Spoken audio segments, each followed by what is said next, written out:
Ertugrul Ghazi رحمۃ اللہ تعالیٰ علیہ کے جابازوں، میں تمہیں جب فرائض کے انجام جائی کرتے دیکھتا ہوں تو کشتیاں جلا دینے والا طارق بن زیاد یاد آتا ہے۔ اس کی داستان سنی ہے تم لوگوں نے؟ ہاں سنی ہے، مطلب نام سنا ہے، زیادہ کچھ نہیں معلوم ہے۔ اگر میں کہتا نہیں معلوم تو شرمندگی ہوتی نا۔ طارق بن زیاد دنیائے اسلام کا ایک بہادر جنگجو تھا۔ وہ میری تاریخ جا پیدائش اندلس کا فاتح تھا۔ تاریخ میں بہت سے ایسے لوگ گزرے ہیں جنہوں نے بہت سے ملک فتح کیے، لیکن طارق بن زیاد کا مقام ان سب سے مختلف ہے۔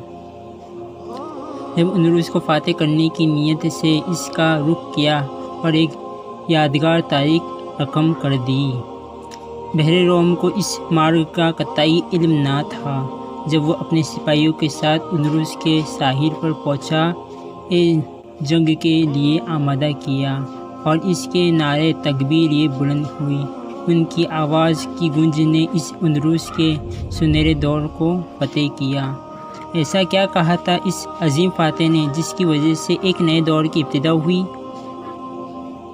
جب اس سپاہی نے دشمنوں کی فوج کا ایک پہرے بیقرار دیکھا تو بہت سے سپاہی واپسی پر آمادہ ہو گئے، تو اس کے عظیم سالار نے ساری کشتیاں جلا ڈالی۔ بحر روم کا پانی اس جلتی ہوئی کشتی کی شدت سے گرم ہو گیا۔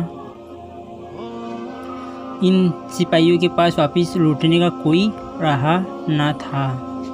اندلس کو فاتح کرنا تھا یا ان سب کی شہادت تھی۔ اس عظیم سالار نے سپاہیوں کو متعاقب ہو کر کہا، پک میں ہمارے دشمن ہے سمندر کی طرح اور ہمارے سامنے دشمن کھڑا ہے سمندر کی طرح۔ صادق اور صبر کے علاوہ تمہارے پاس کوئی راستہ نہیں۔ یا تو اپنی تلواروں سے دشمنوں کے خون کا دریا بہا دو یا پھر یہ سمندر تمہارے خون سے سرخ ہو جائے۔ کتنا بہادر تھا، کاش میں بھی شہید ہوں۔ انشاءاللہ آمین۔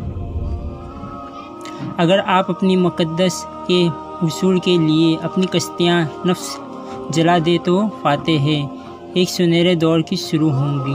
اللہ نے چاہا تو ہم بھی وہ دور ضرور دیکھیں گے اور پھر اندلس کی طرح اس دل زمین پر بحر ہوں گے۔